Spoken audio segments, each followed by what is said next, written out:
This is Ag Matters PM from the Iowa Agribusiness Radio Network, brought to you by the Iowa Soybean Association, your source for the latest Iowa ag news headlines right here in the heart of the heartland. With reports from our award-winning team of Dustin Hoffman, Riley Smith, Mark Magnuson, and Andy Peterson. Now, from the IARN studios in Des Moines, here's Dustin. Hello, everyone, and welcome to Ag Matters PM from the Iowa Agribusiness Radio Network. I'm Dustin Hoffman. Today is Friday, the 18th of July, 2024, and we're so glad you could join us here today. Coming up a little later on our show, we'll talk with Curt Kimmel of agmarket.net to get a look at those closing numbers. But first, we're going to talk with Iowa Farmers Union President Aaron Lehman.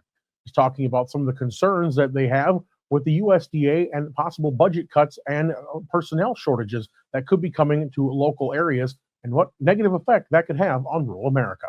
We're here on the Iowa Agribusiness Radio Network, and right now I am talking with Iowa Farmers Union President Aaron Lehman. Aaron, thank you so much for taking the time to visit with us today. It's good to be here. All right, so what we're visiting about today is the USDA, and there has been definitely, just like every other branch of government right now in the administration, we're talking about budget cuts. And we're already talking about an agency that's been spread pretty thin, especially out in the rural communities. Can you talk a little bit about where the concerns are for the Iowa Farmers Union and you as a farmer yourself? What kind of things are upsetting you about the situation? Yeah, we know that it really takes a farmer-public partnership to make a real difference in our rural landscapes, in our rural communities, and on our farms. And that presence, when we cut investments, and that presence in our rural communities, and that relationship that we have with farmers in our rural communities, it really hurts. It hurts us when farmers are trying to sign up for farm programs important to the viability of their farm. It hurts when we're talking about conservation programs and loan programs. All those things take a real partnership, and taking away from those investments just moves us in the wrong direction. Now, we know that the office has, in some places, they've consolidated counties. They've maybe gone down on staff since the pandemic, and even before that, we were talking about these kinds of situations. I mean, so that how could that already put more pressure on a staff that's already there, or on the farmers that rely on them? Yeah, we know that we've had some major staffing issues with our offices in rural America and here in Iowa, and we really know that we're asking more from our farmers, and more asking us. Our farmers are being asked to do more in ways of conservation, and farmers want to step up into that space. But it's just very difficult if you don't have a partner who's investing in your community. We also know that these positions in rural Iowa are very important. These are working folks in our rural communities. They're good jobs. And if we don't staff them properly, it sends a wrong message about what we're trying to do in rural development here in Iowa. And of course, it's like you said, it goes beyond that. It goes to the cities. It goes to the conservation programs. Just lots of different facets where USDA is putting that investment. Absolutely, it sure does. And unfortunately, this is happening at a time when a lot of commitments made to farmers, whether it be with conservation programs or climate programs, there were a lot of balls dropped there, a lot of commitments not honored, and our farmers have to really question whether they want to get involved with this if they can't have a partner that they can trust. We all know that our local offices, our extension offices, our USDA offices, they tend to be really trusted partners for farmers when it comes to conservation and all these matters. But we erode that trust if we don't invest in our offices and we don't invest in the technical assistance that helps farmers put these things in our fields and in our pastures.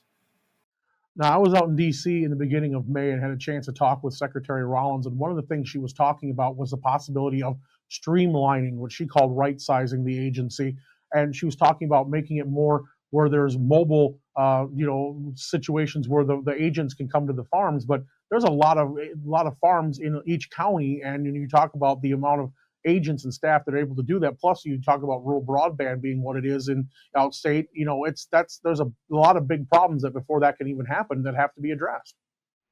Yeah, we're all for making the agency efficient, but you can't do that by disinvesting in our rural communities. In disinvesting in that partnership, it takes more of an investment, and we know how important it is. Farmers are often oversubscribed, right? They're signing up for programs, but we don't have enough funds in the program, or we're running out of folks who can help us implement these things on our farm and in our communities. So the farmer demand for these partnerships is there, and it can only grow if we put real investment in it, and that means both in money and in the real person to person interactions that really make a difference. All right, Aaron. So, what can farmers do to voice their concerns or make sure that the USDA is aware of the situation and help make their voice heard? Yeah, we need to contact our local congressional office, and we need to tell them how important these things are to our rural community. We need to talk to our senators and let them know how important it is, and urge them to speak up. These are issues that cross all of our county lines in the state of Iowa. There are concerns all over the state. Our entire delegation ought to work together to say how important this is to our rural communities and to our farmers. All right. Well, Mr. Lehman, I appreciate you taking the time to visit with us. And if folks want to find out more about what the Iowa Farmers Union is doing, where do they find that information? Yeah, go to www.iowafarmersunion.org. We are always looking to find ways how we can work together. All right. Aaron Lehman, the president of Iowa Farmers Union, has been my guest. Aaron, thank you so much. Thank you so much. It's good to be with you. That again was Iowa Farmers Union President Aaron Lehman. We're going to take a short break and hear from our sponsor, the Iowa Soybean Association and the Soy Checkoff. When we come back, we will talk with Curt Kimmel of agmarket.net. This is Ag Matters PM. Iowa Soybean Association is driven to deliver for Iowa's 40,000 soybean farmers. We're proud to provide objective agronomic research, a helping hand with soil and water stewardship, and timely industry news powered by the Soybean Checkoff. Learn more at iasoybeans.com. It's time now for the Ag Matters PM Closing Market Summary, your source for market analysis and settlement prices from the day's trade in Chicago, courtesy of the folks at agmarket.net. We're back on Ag Matters PM on the Iowa Agribusiness Radio Network, and time to run down the closing markets. And we're being joined today by Curt Kimmel of agmarket.net. Curt, we had a pretty positive close to end the week for grains. Yeah, we finally had it up Friday. Usually Fridays are down. Looking back, you should have bought it Monday and sold it today. It's quite a day. Corn was up 6 cents, soybeans up 9 cents, and wheat up about 12 cents. Chicago on the daily. But on the weekly, corn was up 12, 15 cents. Soybeans up 25, 27 cents on the week, and the wheat market was up 1 to 2 cents. Had some weekly price reversals to the upside. What it means is for this week, we made a new low and closed higher on the week from the previous Friday's close. So the technicians are going to look at this week's lows as support. And if we can hold that, maybe we can get more than just a little bit of a kitty cat bounce here and get some recovery going here. So technically, this is a pretty good week. Now, the question is the fundamental news, Dustin. Looking also at the markets, wheat had been really dragging everybody down, at least especially in soybeans here towards the end of the week. What finally busted that thing forward? Yeah, I think the whole grain complex was just a little too negative weather-wise. We got a heck of a wheat crop out there, but that wheat crop's being wrapped up. Seasonally, voice of the tomb and some of these old sayings is, once wheat harvest starts to wrap up, you can buy wheat and sell some of the other grains in through here. Also, too, some of this demand just continues to hang in there. Also, too, when you kind of look at the big picture here on the spring wheat, we've got some extreme hot weather coming here next week. And I think the market was a little too comfortable with some of these crop ratings. When you look at corn and soybean conditions, we're up there pretty good, particularly on corn, but seasonally they kind of turn down as the crop starts to mature. So next week's crop ratings could maybe start to show just a little bit of deterioration in some areas. Is this a big bull event? Not just yet. I think it's just a seasonal function of seeing these reports turn the other way for a little while. So crop conditions, Monday afternoon, we'll see what that has to show. We'll see weekly export shipments during Monday to see if we're shipping out what we sold. We've heard that we've seen some pretty good movement, rail activity to Mexico, and some movement down to the Gulf.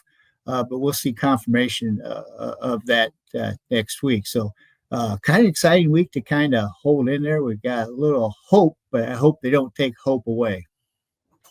All right, moving over to the livestock side of things, cattle and hogs, how did they finish up the week? Oh, the fat's up kind of mixed. On the day, they were down 10 to a buck, but on the weekly chart, they were up from 10 to $1.30.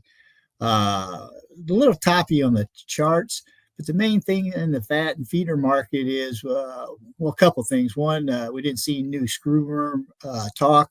No more talk on, no additional talk on the 50% tariff on Brazil. We got a lot of meat coming in from there. But it's out to the consumer. The consumer's got to decide from here on out if they're willing to continue to pay up for a good old piece of hamburger or steak. So we'll see what happens there. Hog-wise on the daily, it was unchanged, down a little bit on the weekly chart, kind of a mixed deal. But overall, we had a sort of a spike low here this week in the hogs. We came back and finished halfway decent off those lows. That lean index 107, we're just kind of bidding sideways, but the significant of that is we're at 107 on lean. Last spring, we're in this 85 area. So overall, the livestock's trying to hang in there. Thing is, you might want to book some corn and meal here at these lower levels. All right. Well, of course, Curt, if folks want to talk with the folks at agmarket.net, maybe look at some marketing ideas, get some more information, what's the best way for them to do that? 1-800-779-1515 or agmarket.net. Click on the Intel. All right, Curt Kimmel, our guest here today on Ag Matters PM. Curt, thanks so much for the insight. You bet. Have a good weekend. That again was Curt Kimmel of agmarket.net. Let's go ahead and take a look at the closing numbers on the Iowa Agribusiness Radio Network market screen. At the close, September corn was up 6.5 at 408 1/2. Soybeans up 6 1/4 at 1027 3/4. Soybean meal up $5.30 at 274 even. Soy oil down 40 cents at 55.82. Chicago wheat up 12 3/4 at 546 1/4. Kansas winter wheat was trading 11 1/2 higher at 529 even. Kansas spring wheat down 3 3/4 at 574 1/2. Minneapolis spring wheat up 1/2 at 595 1/2. Oats down a penny at 366 1/4. On the Merc live cattle down 12 1/2 cents at 223.55. Feeders down a buck at 324 even. Lean hog 65 cents higher at 106.47. Class 3 milk was 9 cents higher at 17.81. And that's been a look at our closing market recap, and that brings us to the end of today's show. You can find all our content online at facebook.com and also X and also on our YouTube channel. Don't forget to subscribe and hit the bell icon so you're notified each time we put out a new video project. You can also visit iowaagnet.com, find replays of Ag Matters PM, Iowa Ag Matters, and much more. And don't forget, you can check out our podcast under that tab at iowaagnet.com, and you can get signed up through Google, Amazon, Apple, Spotify, and Podbean. From the iAron Studios in Des Moines, I'm Dustin Huffman. For Ashton Jolly, Riley Smith, Mark Magnuson, and Andy Peterson, thank you for watching. This has been Ag Matters PM.